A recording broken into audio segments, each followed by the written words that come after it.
존경하는 국민 여러분, 당원 동지 여러분, 저는 국민의힘의 전열을 재정비하고 젊고 강한 보수로 바꾸기 위해 당대표 선거에 출마합니다. 많은 국민들이 국민의힘에 등을 돌렸습니다. 당원들도 이대로는 안 된다고 하십니다.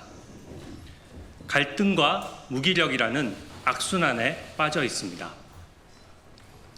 국민이 바라는 것은 명확합니다. 야당의 역할을 확실히 해라. 그러기 위해서 국민의 힘부터 바뀌어야 한다는 것입니다. 보수가 이대로 무너지면 대한민국도 바로 설 수 없습니다. 편향된 이념이 정책을 좀먹으면 관세 협상, 부동산 정책, 청년 대책도 제대로 실행될 리 없습니다.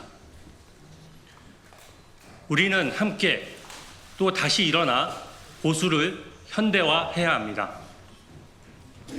젊고 강하면서도 유능한 보수로 거듭나야 합니다. 저는 한결같이 보수의 가치를 지켜왔습니다. 박근혜 대통령 탄핵 국면에서 모두가 등을 돌릴 때에도 저는 청와대에 끝까지 남아 맡은 바 소임을 다했습니다.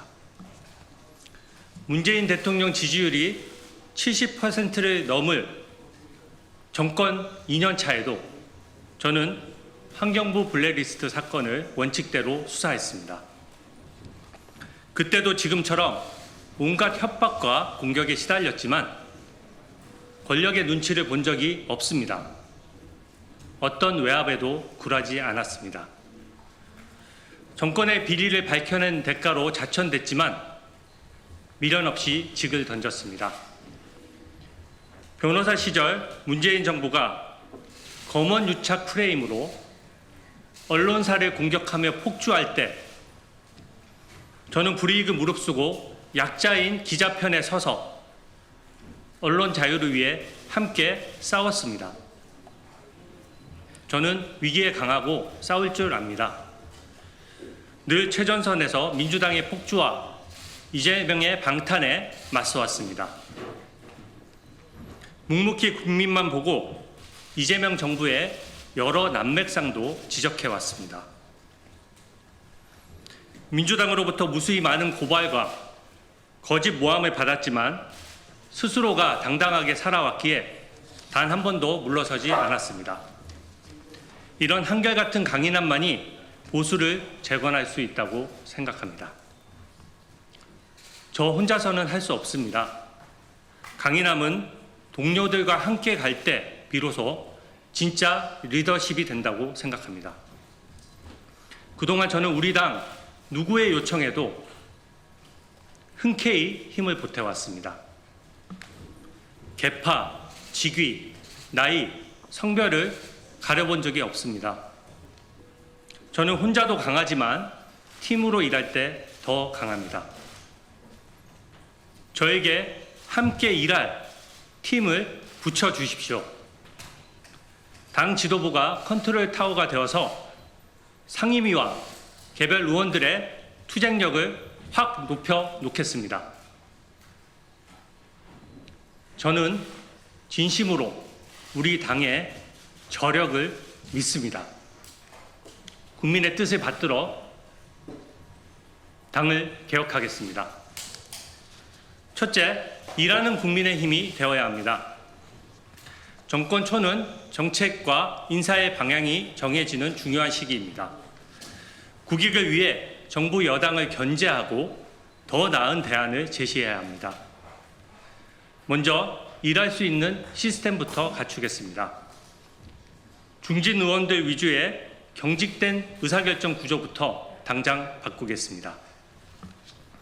제가 당대표가 되면 초선 의원들을 대거 기용해 전면에 내세우겠습니다. 국민 앞에 신선함과 열정을 보여드리겠습니다. 보좌진과 당직자들을 눈에 띌 정도로 확실하게 중용하겠습니다. 갑질이 아닌 수평적 파트너십으로 시너지를 내고 민주당과도 차별화할 것입니다. 남탓 공방으로 분열할 것이 아니라 새 일꾼을 발굴하는 것, 이것이야말로 진정한 인적 쇄신이라고 생각합니다.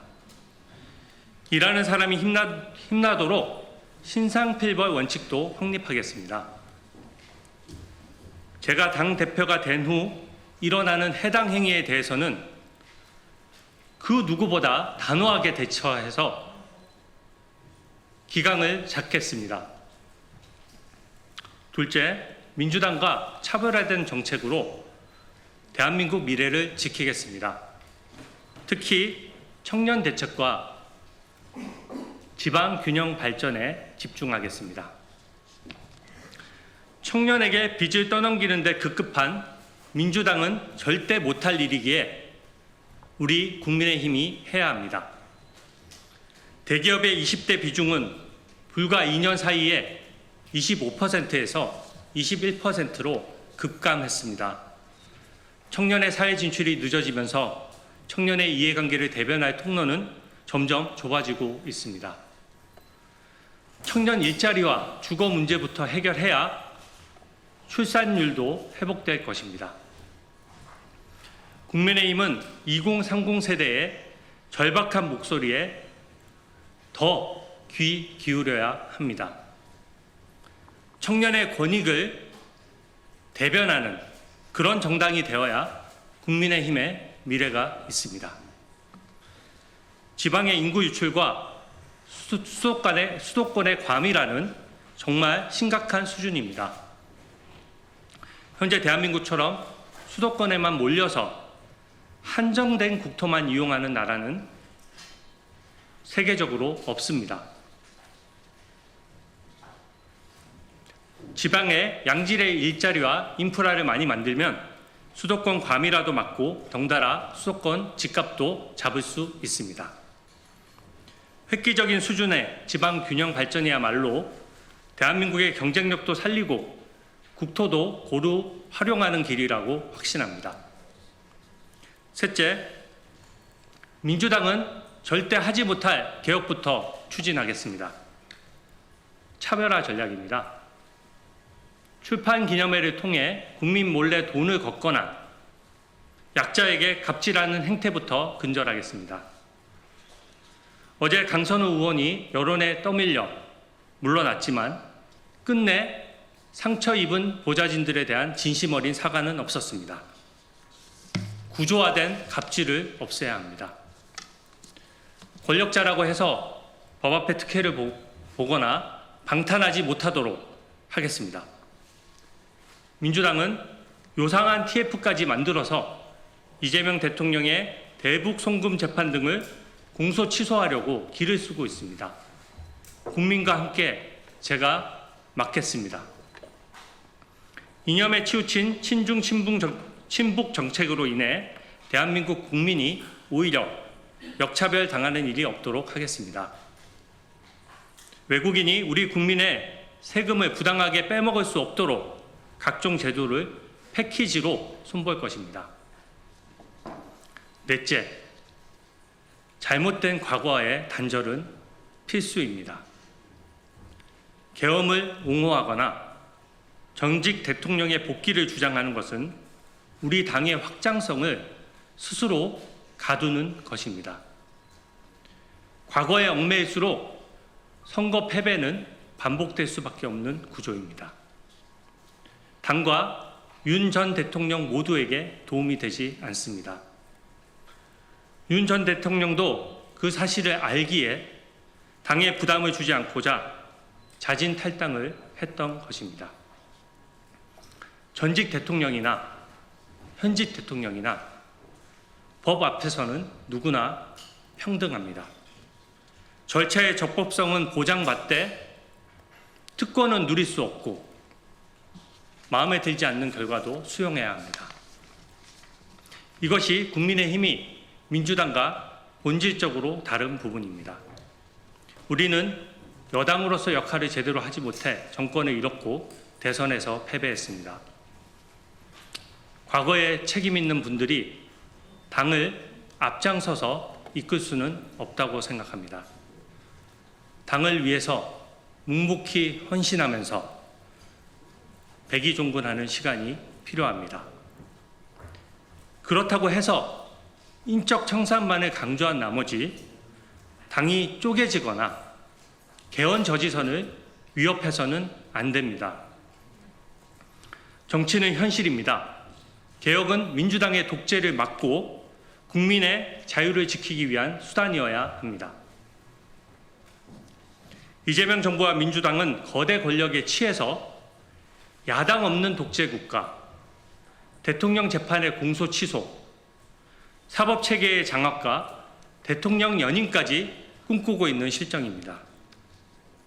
자기들이 고른 특검으로 내란과 외환 프레임을 마구 덧씌워 국민의힘을 해산하겠다고 합니다. 민주파출소를 만들어서 평범한 국민들의 SNS 활동까지 고발하고 수사기관은 권력자가 아닌 국민을 수사하고 있습니다.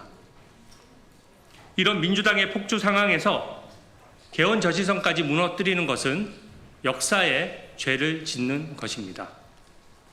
저는 민주당에게 독재 방탄의 꿈은 빨리 깨시라고 당당히 말씀드립니다. 제가 가장 앞장서서 우리 당과 국민의 자유를 지키겠습니다. 저는 진심으로 대한민국과 우리 당이 걱정되어 나왔습니다. 나라 걱정에 밤잠이 안 온다는 분들이 많습니다. 저는 국민의 눈높이를 금과 옥조로 새기고 당원들과 함께 뜻을 모으면 해낼 수 있다고 판단했습니다. 사랑하는 우리 당을 반드시 재건하고 젊고 강한 대표가 되겠습니다. 보수 정치에 젊은 새바람을 불어넣고 세대 교체를 이루겠습니다. 경청해 주셔서 감사합니다.